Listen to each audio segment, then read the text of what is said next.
لبيك اللهم لبيك لبيك لا شريك لك لبيك إن الحمد والنعمة لك والملك لا شريك لك لبيك اللهم لبيك لبيك لا شريك لك لبيك إن الحمد والنعمة لك والملك لا شريك لك. زیارت مدینہ۔ ان اللہ وملائکته یصلون علی النبی یا ایها الذین آمنوا صلوا علیہ وسلموا تسلیما۔ سفر حج اگرچہ مکہ مکرمہ کی حاضری اور مناسک حج ادا کرنے کے بعد مکمل ہو جاتا ہے، لیکن حج سے پہلے یا بعد میں اگر مدینہ منورہ کی حاضری نہ ہو تو یہ سفر ناتمام اور نامکمل شمار ہوتا ہے، کیونکہ مکے کی حاضری عبادت کی تکمیل ہوتی ہے اور مدینہ منورہ کی حاضری محبت کی تکمیل ہوتی ہے۔ اس لیے ایک مسلمان کے ایمان کا تقاضا ہے کہ جب وہ سفر حج کرے تو اس سفر میں رسول اللہ صلی اللہ علیہ وآلہ وسلم کے روضہ اقدس پر حاضری دے کر صلاۃ و سلام پیش کرے اور مسجد نبوی میں نمازیں ادا کرے۔ آپ اپنے گروپ کے ساتھ مدینے کے سفر پر روانہ ہوں۔ روانگی کا شیڈول معلم بتائے گا اور سفر کے لیے بسوں کا انتظام بھی کرے گا۔ راستے میں کثرت سے درود شریف کا ورد کریں۔ اللہم صلی علی محمد وعلی آل محمد کما صلیت علی ابراہیم وعلی آل ابراہیم انک حمید مجید۔ اللہم بارک علی محمد وعلی آل محمد کما بارکت علی ابراہیم وعلی آل ابراہیم انک حمید مجید۔ مدینہ منورہ پہنچ کر اپنا سامان اپنی رہائش گاہ پر رکھ دیں، غسل کر کے صاف ستھرے کپڑے پہن لیں اور نہایت ادب و احترام کے ساتھ درود شریف کا ورد کرتے ہوئے مسجد نبوی کی طرف روانہ ہوں۔ مسجد نبوی ان 3 مقامات میں سے ہے جن کی زیارت اجر و ثواب کی نیت سے کرنا صحیح احادیث سے ثابت ہے۔ رسول اکرم صلی اللہ علیہ وسلم نے فرمایا 3 مسجدوں کے سوا کہیں بغرض تقرب اللہ سفر کر کے نہیں جایا جا سکتا: مسجد حرام، میری مسجد اور مسجد اقصی۔ ایک اور حدیث میں اللہ کے رسول صلی اللہ علیہ وسلم نے فرمایا میری مسجد میں ایک نماز دوسری مساجد میں 1000 نمازوں سے افضل ہے سوائے مسجد حرام کے، اور مسجد حرام میں ایک نماز دوسری مساجد میں 1,00,000 نمازوں سے افضل ہے۔ مسجد نبوی میں داخل ہوتے وقت یہ دعا پڑھیں: بسم اللہ والصلاة والسلام علی رسول اللہ اللہم افتح لی ابواب رحمتک۔ اللہ کے نام کے ساتھ اور درود و سلام ہو رسول اللہ پر، اے اللہ ہمارے لیے اپنی رحمت کے دروازے کھول دے۔ مسجد میں داخل ہو کر 2 رکعت تحیت المسجد ادا کریں۔ اگر نماز کا وقت ہو تو پہلے نماز باجماعت ادا کریں۔ خواتین ان مقامات پر نماز ادا کریں جو مسجد میں ان کے لیے مخصوص ہیں۔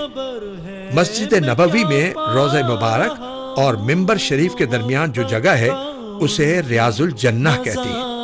اس کے بارے میں رسول اکرم صلی اللہ علیہ وسلم کا ارشاد مبارک ہے: میرے حجرے اور میرے ممبر کے درمیان کی جگہ جنت کے باغوں میں سے ایک باغ ہے۔ یوں تو مسجد نبوی کا کونا کونا انوار و برکات سے معمور ہے، لیکن یہ خاص حصہ رحمت و برکت کا بہت ہی اہم مرکز ہے، لہٰذا اگر دوسروں کو تکلیف پہنچائے بغیر اور کسی نمازی کے سامنے سے گزرے بغیر ریاض الجنہ میں جگہ مل جائے تو وہاں ضرور نماز ادا کریں۔ عموماً یہاں لوگوں کا ہجوم ہوتا ہے، لیکن اگر صبر و ضبط کا مظاہرہ کریں اور رات کو دیر سے وہاں جائیں تو بآسانی جگہ مل جاتی ہے۔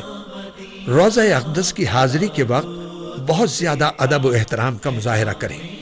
روضہ اقدس کی جالیوں میں سنہرے دائرے بنے ہوئے ہیں، ان میں سے جو درمیان والا بڑا دائرہ ہے وہ رسول اللہ صلی اللہ علیہ وسلم کی قبر مبارک کے مقابل ہے، اس کے سامنے کھڑے ہو کر انتہائی عقیدت و محبت اور ادب و احترام کے ساتھ صلاۃ السلام پیش کریں۔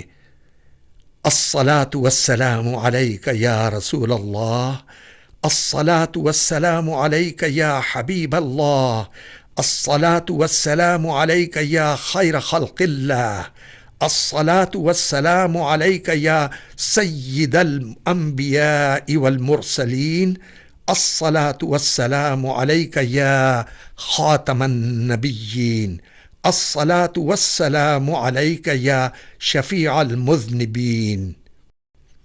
حضور اقدس صلی اللہ علیہ وسلم کو صلاۃ و سلام پیش کرنے کے بعد داہنی طرف بڑھیں تو دوسرا چھوٹا دائرہ سیدنا حضرت ابو بکر صدیق رضی اللہ تعالی عنہ کی قبر مبارک کے سامنے ہے، ان کو بھی سلام پیش کیجیے۔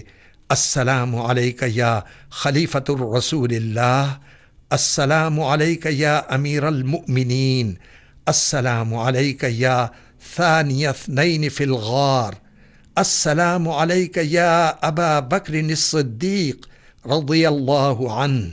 اس کے بعد تھوڑا اور داہنی طرف بڑھیں تو تیسرا دائرہ سیدنا حضرت عمر بن خطاب رضی اللہ تعالی عنہ کی قبر مبارک کے سامنے ہے، ان کے بھی امت پر بڑے احسانات ہیں، ان کو بھی عقیدت سے سلام پیش کیجیے۔ السلام علیک یا خلیفۃ الرسول اللہ، السلام علیک یا امیر المؤمنین، السلام علیک یا ایہا الفاروق الاعظم، السلام علیک یا عمر بن الخطاب رضی اللہ عنہ۔ اس کے بعد قبلہ رخ کھڑے ہو کر خوب دعائیں مانگیں۔ مدینہ منورہ میں قیام کے دوران زیادہ سے زیادہ عبادات اور تلاوت و ذکر کا اہتمام کریں اور پوری کوشش کریں کہ پانچوں نمازیں تکبیر اولیٰ کے ساتھ مسجد نبوی میں ادا ہوں۔ یاد رکھیں یہ قیمتی لمحات انسان کی زندگی میں بار بار نہیں آتے، اور حرمین الشریفین کی حاضری اللہ تعالیٰ کے عظیم ترین احسانات میں سے ایک ہے۔ عموماً معلم کی طرف سے مدینے میں مختلف اہم مقامات کی زیارت کا بندوبست کیا جاتا ہے۔ اگر معلم کی جانب سے یہ انتظام نہ ہو تو اپنے طور پر ان مقدس اور تاریخی مقامات کا شرف زیارت حاصل کریں، جن میں جنت البقیع، جبل احد، مسجد قباء، مسجد قبلتین اور دیگر مقامات شامل ہیں۔ مدینہ منورہ سے روانگی سے پہلے مسجد نبوی میں 2 رکعت نفل ادا کریں، پھر روضہ اقدس کے سامنے حاضر ہو کر سلام عرض کریں اور دعا کریں کہ اللہ آپ کے سفر کو آسان فرما دے اور آپ کو، آپ کے اہل خانہ اور دنیا بھر کے مسلمانوں کو دونوں جہانوں کی آفتوں سے محفوظ رکھے، اور بار بار حرمین الشریفین کے مقدس سفر کی سعادت نصیب فرمائے۔ آمین ثم آمین۔ سعیدہ رہا ہے مدینہ مدینہ مدینہ مدینہ، بڑا لطف دیتا ہے نام مدینہ مدینہ مدینہ مدینہ مدینہ، بڑا لطف دیتا ہے نام مدینہ۔ وفا تم نہ دیکھو کہ ہرگز محمد کا روضہ قریب آ رہا ہے، بلندی پہ اپنا نصیب آ رہا ہے، محمد کا روضہ قریب آ رہا ہے، بلندی پہ اپنا نصیب آ رہا ہے۔ فرشتوں یہ دے دو پیغام ان کو، خبر جا کے دے دو ان کو، فرشتوں کے خادم تمہارا سعید آ رہا ہے، کہ خادم تمہارا سعید آ رہا ہے۔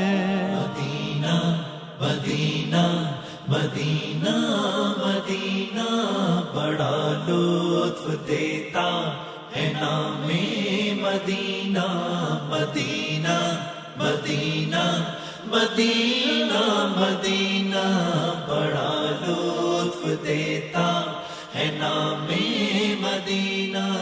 وفا تم نہ دیکھو کہ ہرگز کسی میں زمانہ وہ ایسا قریب آ رہا ہے. حفاظت کرو اپنے ایمان و دین کی، زمانہ وہ ایسا عجیب آ رہا ہے. محمد کا روضہ قریب آ رہا ہے، بلندی پہ اپنا نصیب آ رہا ہے. فرشتوں یہ دے دو پیغام ان کو، خبر جا کے دے دو ان کو، فرشتوں کے خادم تمہارا سعید آ رہا ہے، کہ خادم تمہارا سعید آ رہا ہے. مدینہ مدینہ مدینہ مدینہ بڑا لطف دیتا ہے نام مدینہ. مدینہ مدینہ